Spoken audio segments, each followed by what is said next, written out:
Welcome to episode 31 of the Sports Geek podcast. On today's episode, we preview 2014. Happy New Year. We talk to a Finnish startup hitting it big in New York City. And in the first in our seat partner profile series, we chat with Store Financial. And I'll wrap up the pink test. Welcome to the Sports Geek podcast, the podcast built for the sports digital marketer. And now, here's your host, who remembers using network news to get NBA scores, Sean Callanan. Thanks, DJ Joel. Yeah, I do remember using network news to get NBA scores way back in the day. That's over 20 years ago. It used to be the quickest way to get an NBA score, or you could wait another 18 or so hours and get it in the newspaper.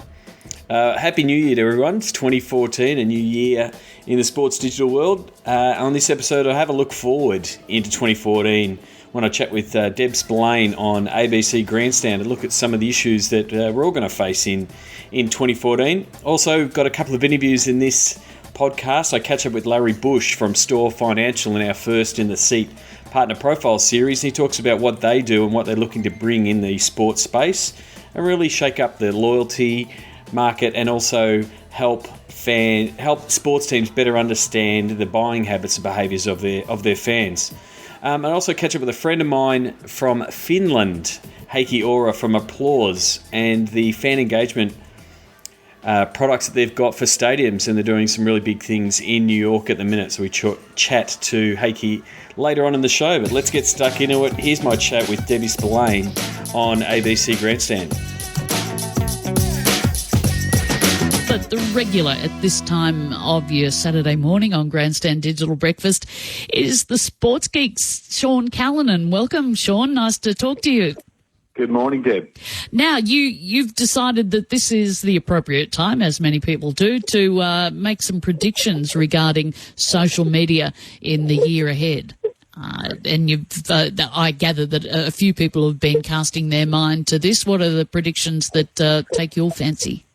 One of them, and we've spoken with Francis before, is the growing nature of the social networks and them trying to monetize, and the fact that they're now pushing for more advertising, which is really going to put a squeeze, especially on sports, as their reach on the networks like Facebook and Twitter, Instagram and the like, as they push for more advertising, it's going to be tougher and tougher to get attention with their fans. So I think really 2014, a lot of the sports teams are really going to focus on their content and really focus on their fans, which is a great result for fans. That means they'll be getting better content and more engaging content, but they won't be focused so much on the numbers. They won't be focused so much on we must have so many likes and so many followers. It's more on engaging your fans. So really diving in, responding to fans, engaging them on the platforms in a way that the platforms work, we'll see better results for them. That sounds incredibly sensible. It is incredibly sensible, but people have been sort of the first couple of years of social networks. They've always been blown away by the like numbers and the follow numbers, and our team's got more followers than your team, kind of stuff. Exactly, and it is good to celebrate those milestones of reaching those big numbers. But the main reason people are on social media is to be social, and it's becoming less of a thing, and it's becoming something that we all now do. And so it's just going to be a bit more integrated across everything that sports teams do. And just as a side note to that, I noticed that you mentioned in your email to us that you're working on with the Sydney Cricket Ground doing social media for the test that's on at the moment. Is this an indication again that they're looking for people that can show them a few more ideas, I guess, on how they can best utilise social media? Well, definitely I think it's going to be a really big year for stadiums, because as they open up their networks, and the SCG, Allianz, MCG, ANZ Stadium, they're all getting upgrades from an infrastructure point of view, so fans will be able to use their phones from now on. So it really opens up the customer service side of stadiums, in that someone can simply tweet, "Hey, there's a bozo in my section, can we get rid of him?" Or, we're out of beer, or or the other side of it from a positive point of view is how many shots the fans can now share. So there were so many shots from the SCG yesterday, shared on Instagram, shared on Twitter, people showing off, one, where they were and bragging that they were at the game, but also, showing off the new stand and how much they were enjoying the day. So the challenge for stadiums is to meet that expectation of, one, service, but then also it's a really big opportunity for them to allow the fans to tell the story. And there's also the very simple thing of, like, hooking up with friends that are at the game and finding out where they're sitting and where you can meet afterwards, that sort of thing. It is incredibly frustrating when I've been at games and got a text message even later on to tell me, I'll meet you at half-time, but because of the, sort of massive problems with the Wi-Fi services there, the message doesn't come until you're on your way home from the game. Yeah, and that's been a worldwide problem. There's still stadiums around the world, like in Australia, that have that problem, but it's slowly getting better. And yeah, I saw some of the fans were actually tweeting in the internet speed with some of the new SCG networks. So they were pretty pleased, and just by the amount of information that was coming out of the stadium yesterday, I think you're only going to see more and more of that. That's fantastic. Now, what about Google Glass and its adaptability or not for sporting settings? Yeah, well, it's projected to be released sometime this year. So Google Glass, if you haven't seen someone wearing them, it's a small little computer that attaches to the glass, the headset, and you can effectively take photos from your own point of view straight away, hands-free. It makes taking photos a lot easier. It'll be interesting to see, one, how that as a product gets used by sports teams. So as a sports team, you'll be able to, we may see athletes wearing it during practice. Potentially, a tennis player heating up practice could be wearing Google Glass, and you can get that point of view and get that video from that perspective. So we can see some really great innovations from that side of thing. On the other side of the case is potentially we'll probably see an athlete of some sort using Google Glass and initially getting a lot of kudos for sharing their life. But as we've seen with missed tweets and inappropriate Facebook statuses late at night, we'll probably see some inappropriate photos from an athlete using Google Glass. Oh, goody! I can't wait. It could be a firestorm there. Actually, it's funny, while you're talking, I know it's just sort of harking back, I guess, a little bit more to what we were just talking about before, that sporting bodies trying to use social media better. I've opened up a press release from the Brisbane International, the tennis tournament that's going on at the moment, and in amongst the details of the quotes from the players and, the results of matches, it's got tweet of the day.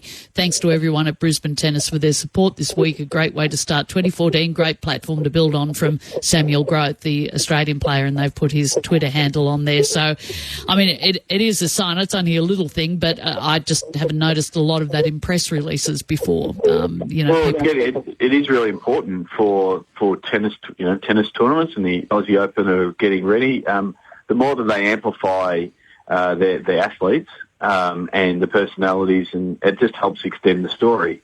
Tennis is a great example of, telling the story. You always have that Cinderella, and people are always clamouring for, who is this guy? What more can I know about them? And most of these players will have Twitter accounts and Facebook pages, and they'll be sharing their own behind-the-scenes story. So I think social, because it will become more the norm, I think traditional media, and things like press releases, will start naming the sources as the Twitter handles and those kind of things a little bit more freely, because it just creates a wider picture for the story. Yes, it's nice to see them accept that it complements what they're doing, rather than, this is a threat, the players are going around us and dealing direct. Because there are a lot of people that have that feeling that, this is players sort of finding a way to deal direct with the public and cutting out the media people who are the middlemen.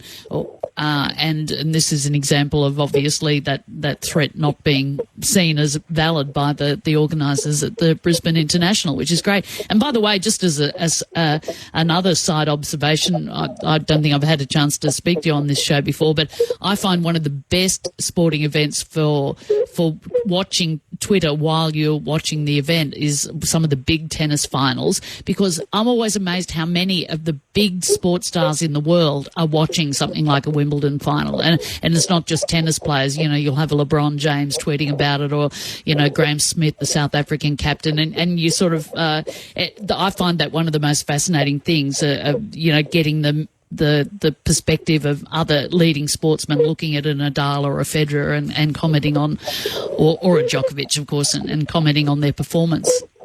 Oh, yeah, definitely. I mean, that's one of the good things. I mean, I think that's why Twitter really works from a live perspective. But then, when you are watching the stream, and then you do notice that sports from other, athletes from other sports are also commenting and following along, it just gives you that little bit more information about a sports star that you're following, and it just deepens that emotional engagement with that sports star. But it also definitely enhances the experience of you watching the game. And so that's the same with most sports that you're watching each time, and the summer tennis will be exactly that as well. Now, just quickly before I let you go, you're talking about stats and analysing sport being an important thing for the year ahead as well, improvements in that area. In what specific ways do you see that happening? Well, I think things like Google Glass come from a sector called wearables. So I think more athletes will have these wearable devices that will be able to give us more stats. So even in tennis, there's some devices that they're looking at that they can put on rackets to better deliver racket speed and those kind of things. So from a viewer, some of that sports science stuff, GPS tracking, all of that will start being filtered back to the fan. And it won't be we don't need to share it because it's going to be an advantage for the opposition kind of thing. It will be in this infotainment type of space.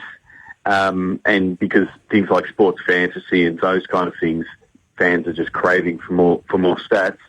And then from the business side of sports, as we're using more of these services, like using Wi-Fi and tweeting where we are, our location and those kind of things, sports teams and organisations and events will start getting a better and a clearer picture of what the sports fan is doing from a transactional point of view and a behavioural point of view. So again, hopefully that, from a sports fan point of view, we'll be able to see more services and better offers delivered to us because sports teams and organisations will better know their fans. So hopefully we'll see better ticket offers, better merchandise offers, those kind of things, because they'll have a better understanding of what we want. All right, Sean Callanan, Sports Geek. Where can we find you on social media? You can find me at Sean Callanan or at Sports Geek or sportsgeekhq.com on the internet. Sign up for Sports Geek News at sportsgeekhq.com/sign up now. So what do you think will be the big news and the big trends in 2014? Will you start using Google Glass as a way to create some unique content? Are you going to focus on your fans over focusing on Facebook stats? If you check out the Sports Geek Facebook page, I've had a few cracks at Facebook Insights recently. I don't trust them myself, so I would prefer to focus on the content and focus on the fans and the feedback you're getting from them. Now I'm going to chat to Larry Bush from Store Financial as part of our SEAT Partner Profile Series, where I'll chat with a few of the key partners and sponsors around the SEAT Conference, which will be in Miami this year in July. All the links in the show notes will be there for everything that we talk about in this interview. Larry comes from Store Financial, and they are in the loyalty game, in the gift card game. They've got their fingers in a few pies. Larry explains it better than I do right now. So here's my chat with Larry, and you'll learn a lot about the loyalty game. And now I want to introduce someone for our SEAT sponsor series from Store Financial. We've got Larry Bush, the VP of Sales and Marketing. Welcome to the Sports Geek Podcast. Thanks, Sean. Larry, one of the things at SEAT, and it has developed over the last couple of years, is the digital track, which I'm a part of, and also the CRM track. And one of the things in that space is always about getting more data and understanding the sports fan a little bit better, and also getting more sales leads. How does Store? You want to tell us a little bit about Store Financial and how it fits in that space? So Store Financial's been around almost 11 years, and we're really a payments company. So where our foundation was really in the B2C space, supporting our shopping center clients with a gift card that could only be used within those confines.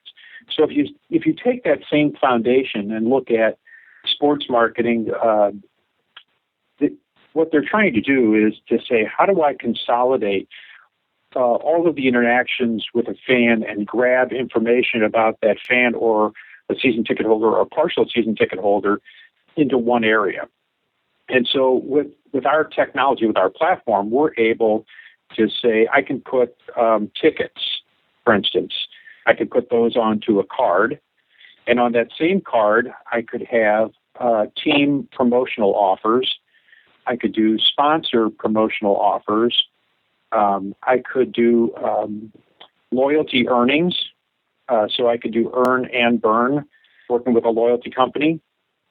And then I could also do consumer funding, whether that is actual funds that are put onto the card or to tie that card to a fan's debit account so that if they have earnings that they want to spend over what they have on promotion, it would just tie into their debit account, all on the same platform.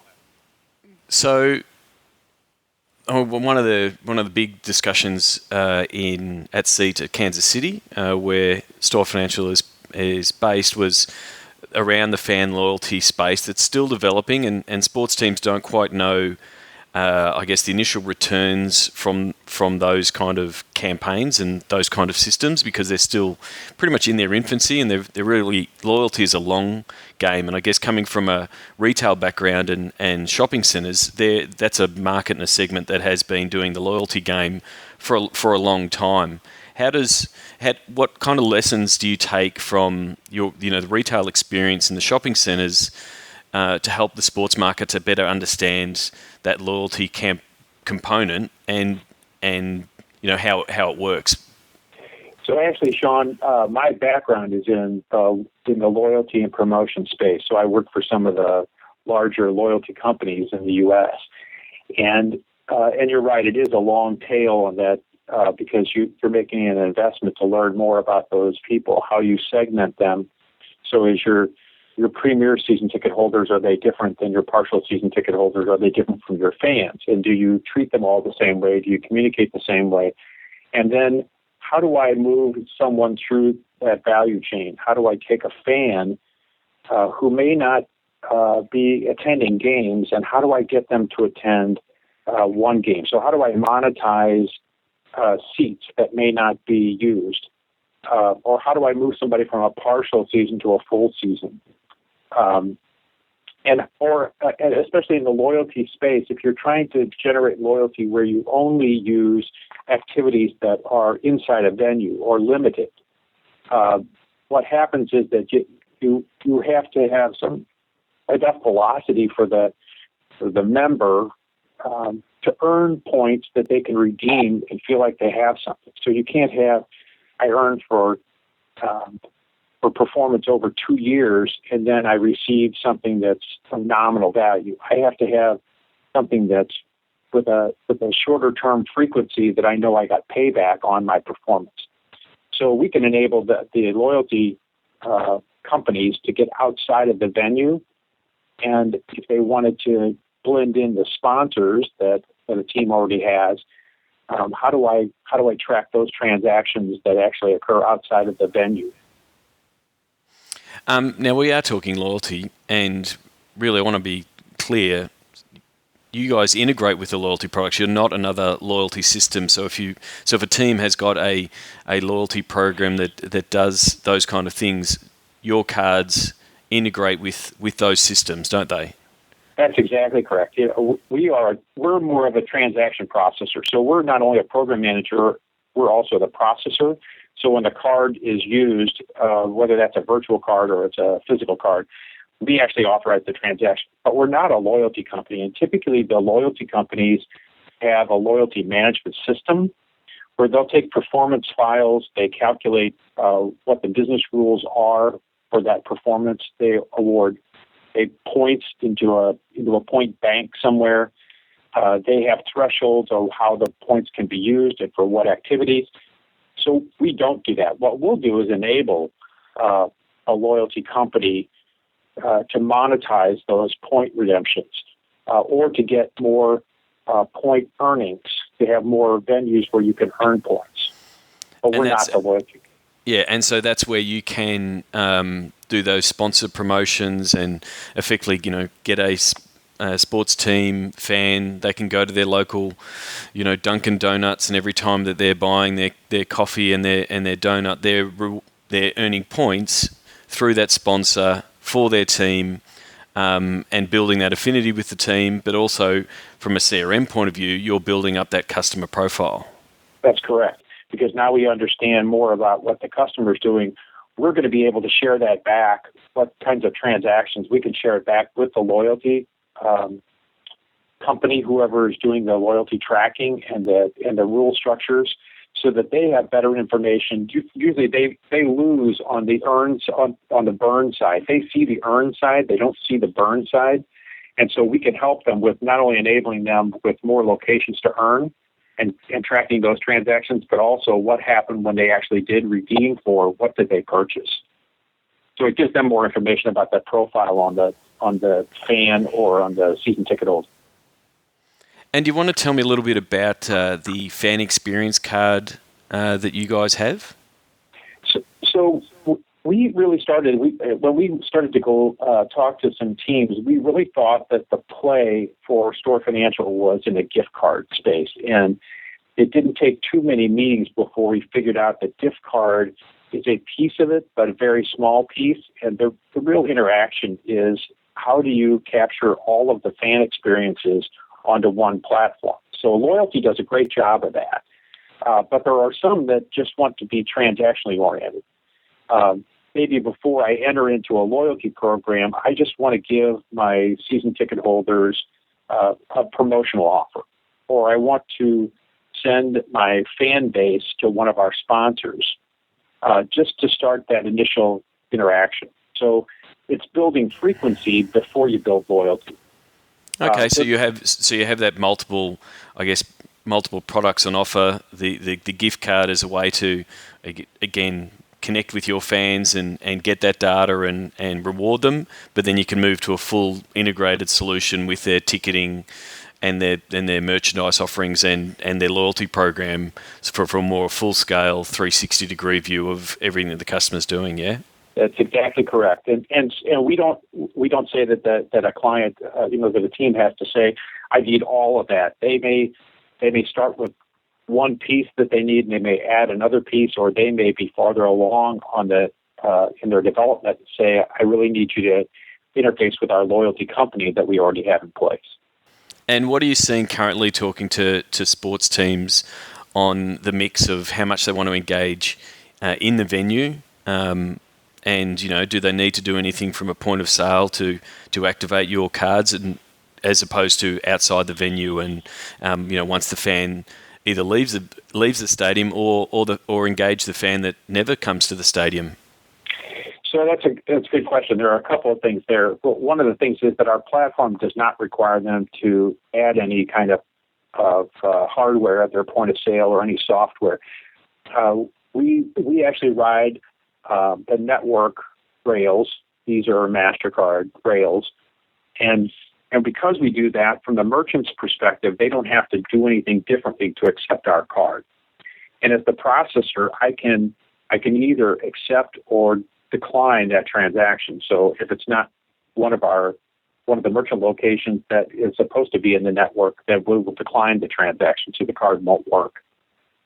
Where we really see this is that by not having to add point-of-sale hardware or software or ask them to do any programming, we can enable a sponsor to do a one-time event or a national promotion or a local promotion, and we can add or subtract virtual locations dynamically. So we can add them in for a weekend and then take them back out. For a loyalty program, if they wanted to add new merchants where they can now earn points, that's easily done on our system. So we can add them into a merchant group. Where before you would have to do some kind of integration at a point of sale to be able to capture all that information. Yeah, and I do think, like we do work in the sports digital and the social media space, and we've played around with tools that reward fans for what they're doing on a social point of view, whether it be Facebook and Twitter and Instagram and those kind of things, with products like our digital cheer squad. But we've never been one to present a lot of rewards for that kind of action because there's no money attached to it. So I think one of the key benefits of what you can do with Store Financial is you can tie the rewards to actually cash coming in to either your sponsors or to the team through ticket sales or merchandise.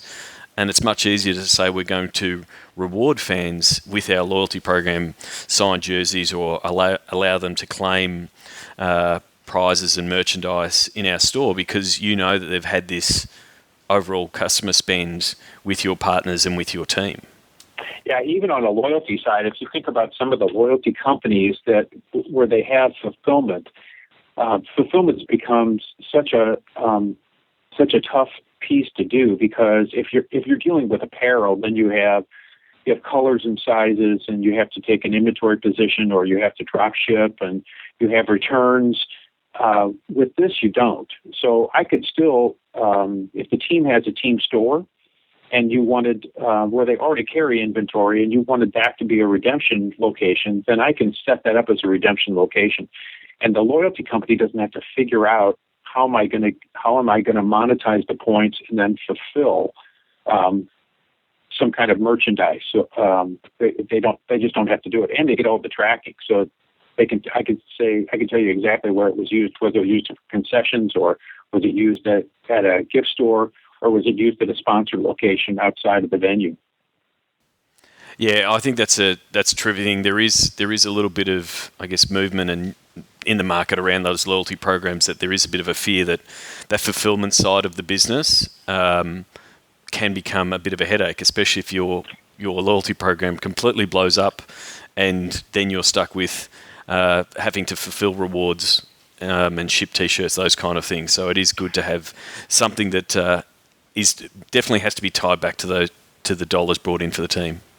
Right. The other thing is that let's say that you are trying to do fulfillment, and you have a change in logos, or you have new style merchandise, and you've taken a inventory position. You now have to get rid of that inventory.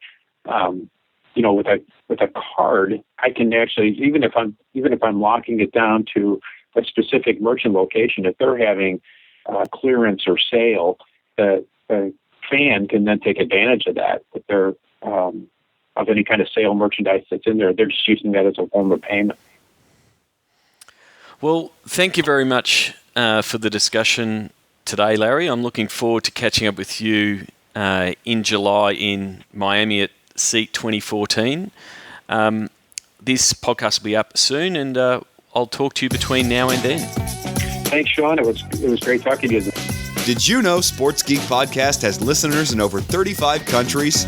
Thank you for sharing. Thanks again to Larry Bush from Store Financial for joining me on the podcast. I look forward to catching up with him and everyone at SEAT 2014 in Miami. They are one of the presenting partners at SEAT, and thank you again for Christine for including me in SEAT conference. I'm already looking forward to it. My next guest, who I hope actually will be at SEAT, we did discuss it after the interview, is someone I met over the internet a couple of years ago. He's from Finland. He's got a really great stadium activation tool that you can run on your scoreboard. And he's recently expanded into the US with installations in New York at Madison Square Garden and a few other stadiums around. So we talk about his product, Uplause. That's Applause with a U. Again, all the links will be in the show notes, sportsgeekhq.com/31. I want to welcome a friend of mine that I met via the internet a couple of years ago out of Finland from a company called Uplause with a U. Heikki Ora, Executive Vice President, Business Development and Marketing. Welcome to the Sports Geek Podcast. Thank you, Sean. Pleasure to be here. How are you doing? I'm doing well. We were just saying before we started the call, I was just checking my notes. I can't believe it was nearly 3 years ago in January 2011 when you first reached out to me when you were doing a bit of business development and looking at different markets, and talked to me about Uplause. It's been a very quick 3 years for both of us. I know. I can't believe either. It's been 3 years. I mean, it's amazing how time flies, and it's wow. It's just so much happening, and it's been so fun doing this. So actually, it's great to reconnect again. So, how? First of all, tell the podcast listeners a little bit about Uplause and how.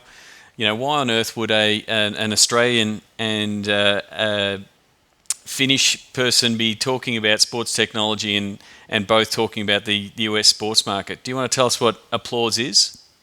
Yeah, for sure. I mean, first of all, I think why we're talking is there's an underlying trend which is happening in Finland, in Australia, USA, which is of course that the world is becoming more digital, more social.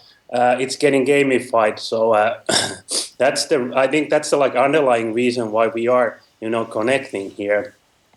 But basically, we started Uplause a few years ago. I think it's been now roughly 4 years running. And the starting point was that we saw that there's a great opportunity to do something different in the live event space. And basically, of course, already 4 years ago, we were in the middle of Facebook, Twitter, social media revolution, and kind of saw that none of that is happening at the live events. It's not being gamified, and with our background working on the mobile gaming especially, but also on the telecom side, so we saw that there's a great opportunity to do something different within that space, and that's how we got started with the Uplause. So your bit of your background, you came from a Nokia background, or Nokia for our people in the US, and the mobile sort of the gaming space. And do you want to do you want to give us a little bit of info of what Uplause is from a fan engagement stadium point of view? Sure. Within Uplause, we got a couple of different products, but a primary product that we have is these voice-activated stadium games. So basically games that are played from the video boards using voice decibel meters as the joystick. So, if we talk about soccer, football, it could be a penalty kick where you power up the shot by making more noise.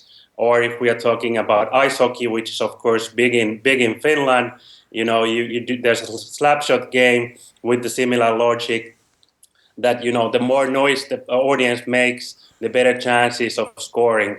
So that's like the primary joystick of ours. This voice activation, basically allowing everybody in the stadium or arena to be part of the gaming experience. We have a software. We have a few microphones, and that is, of course, then hooked into the audiovisual system and into the video board, and it's a real game. It's not a video file, but it's a real game like you would play on any other gaming platform.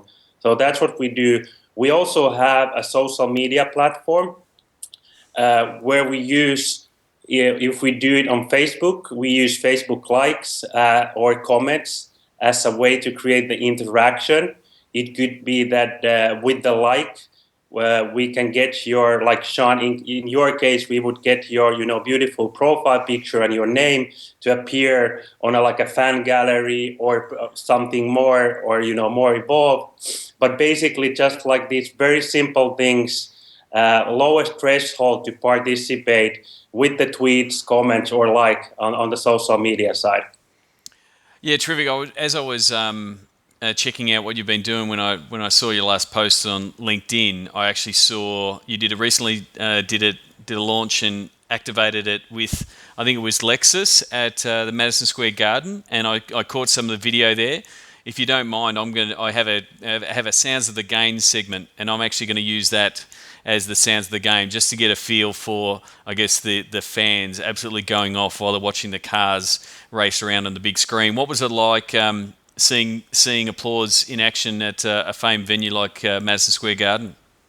Oh, it's a great honor to work with the Madison Square Garden, and we work with the both New York Knicks and the Rangers and the Lexus. So it's of course the world most famous arena.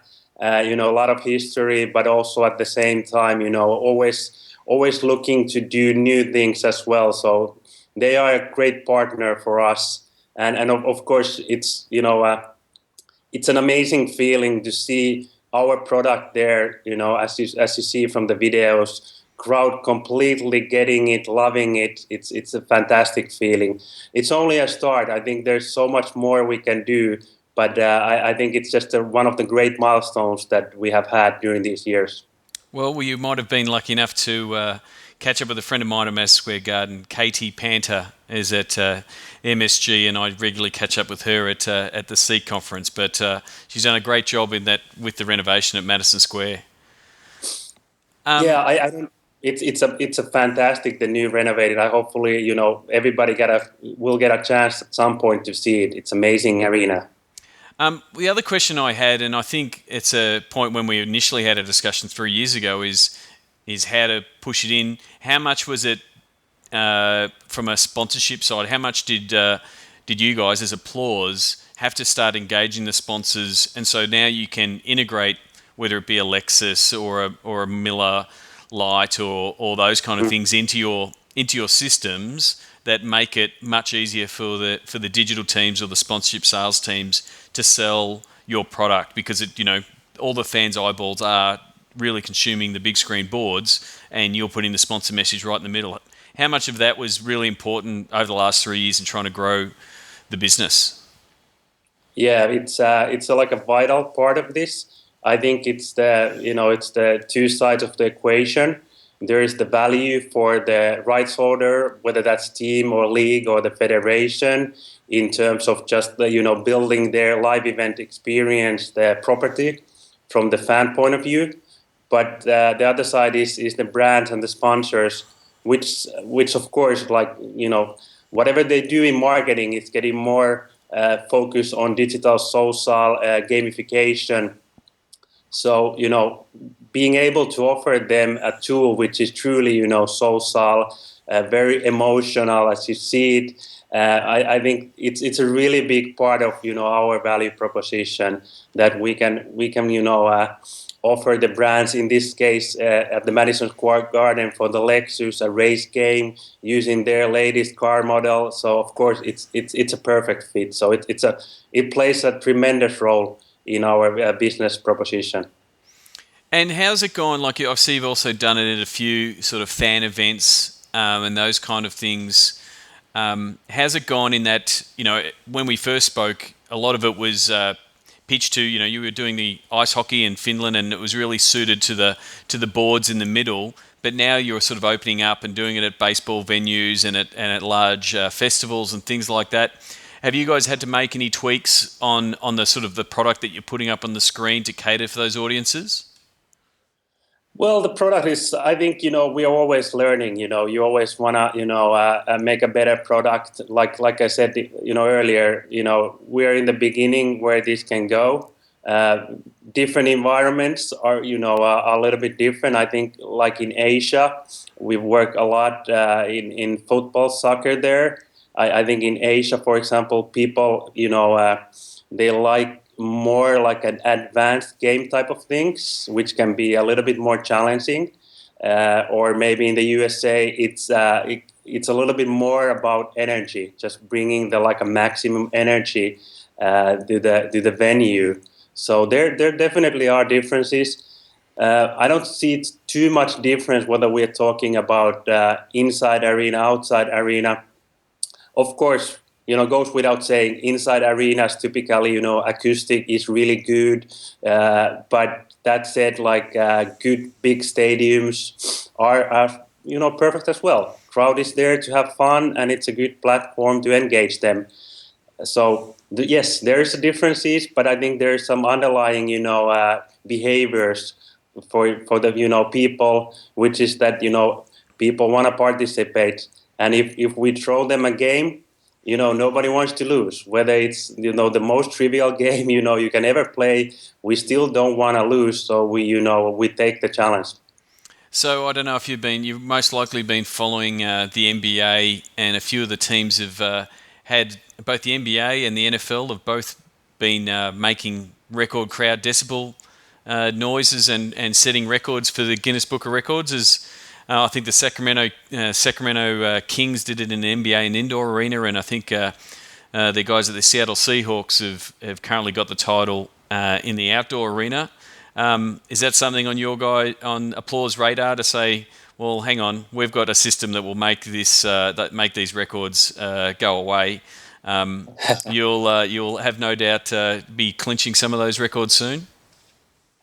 Yeah, I think first of all, of course we've been following that, and I think it's a great trend because it shows that what we've been doing is starting to happen, and yeah, I think with regards just the decibel meters, I think what we want to do there is a little bit more advanced, maybe next level. But that said, just like competing with these decibel meters is compelling. Like you see how fans react and wanna, I think it was Kansas City Chiefs right first, yep, being the leaders, then Seahawks taking over, and somebody else might take over at some point. So it's just again, it's the human nature that we want to compete. Even it's such a trivial thing is with regards to decibel meters. And so where are you currently spending your time? I'm assuming you're both in the US and Europe a fair bit of your time. Yeah, myself, I'm mainly spending time in the North American market where we are really starting to get good footprint.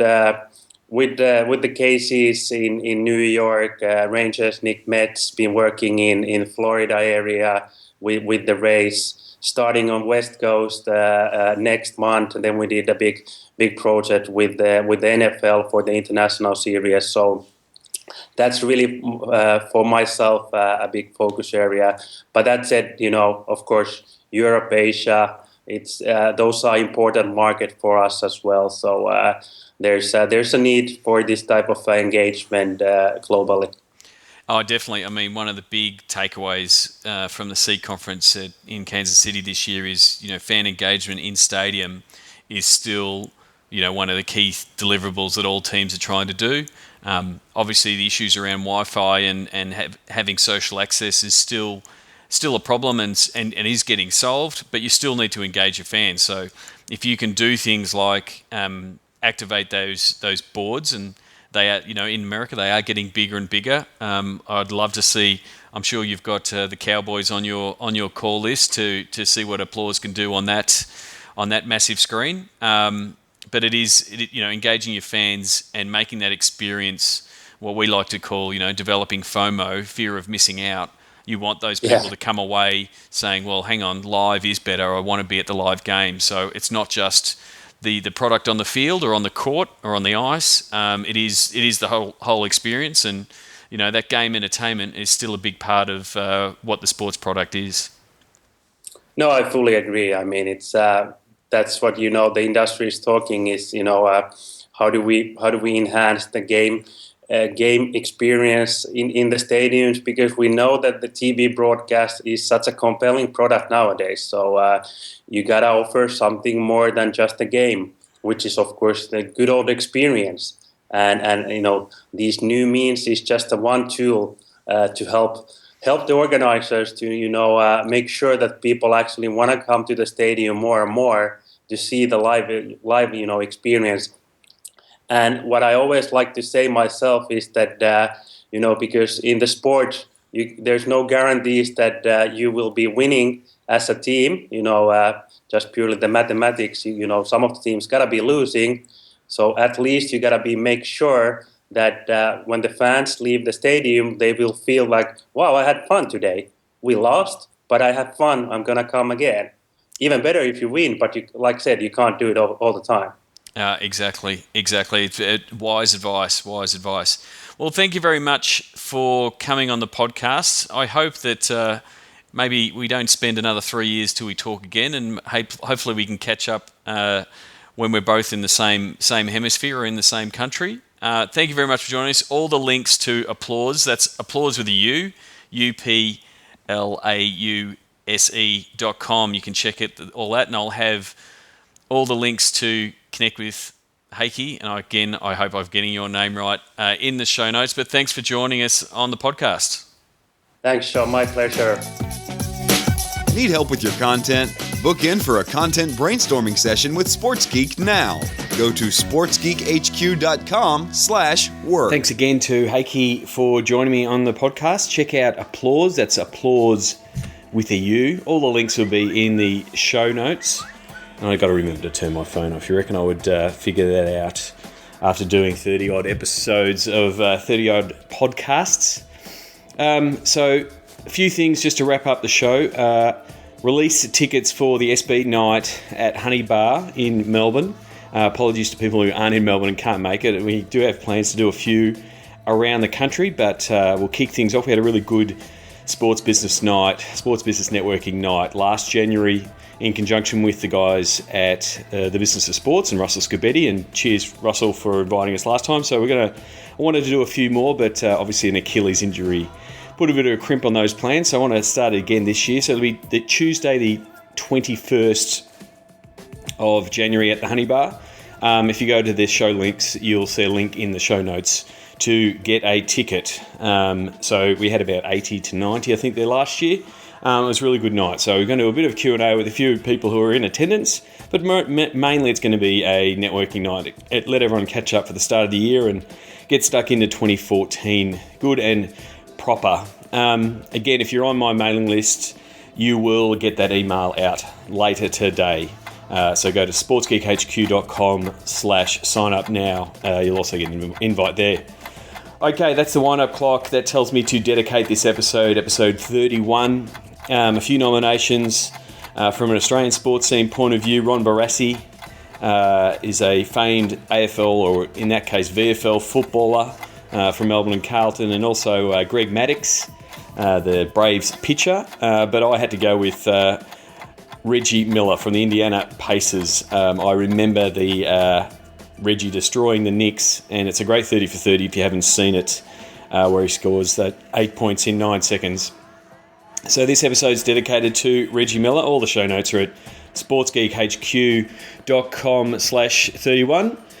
For this social media post of the week, I'm going to be a tad indulgent. I've been working with the SCG this week, helping them with social media around the pink test. And so the social media post of the week is actually one that I posted, but it was trolling the ego of a celebrity, in this case CNN host Piers Morgan. The Brit has been talking a lot of trash on Twitter over the summer, in so much that he goated and trolled the whole Australian community, and eventually he got his own back when former Australian fast bowler Brett Lee bowled to him in the nets and effectively hit him 5 or 6 times. It was pretty brutal. I'll put a link to the video in the show notes. If you're not a fan of Piers Morgan, you'll definitely like seeing a few 150 km/h thunderbolts coming in from Brett Lee into his ribs. He did do a tweet with a picture of him with a former Australian captain and a former Australian spin bowler, and said, "Here's two great batsmen and Stuart McGill." So as the SCG, we trolled him back, saying, "Talk like that will get Binger onto you." And Piers liked that one. He was kind enough to retweet that to his 4 million followers. So a little bit of a success there, just trolling the celebrity ego. The other thing is, just on custom timelines, have you used them yet? Have a look at them. Twitter are now really pushing custom timelines. I'll put a link in the show notes to how Twitter have used them in their recap of the Ashes. It might be a way for you to recap, tweets of the game, like that kind of thing. I know a lot of people are using Storify for that, and it does offer multiple platforms.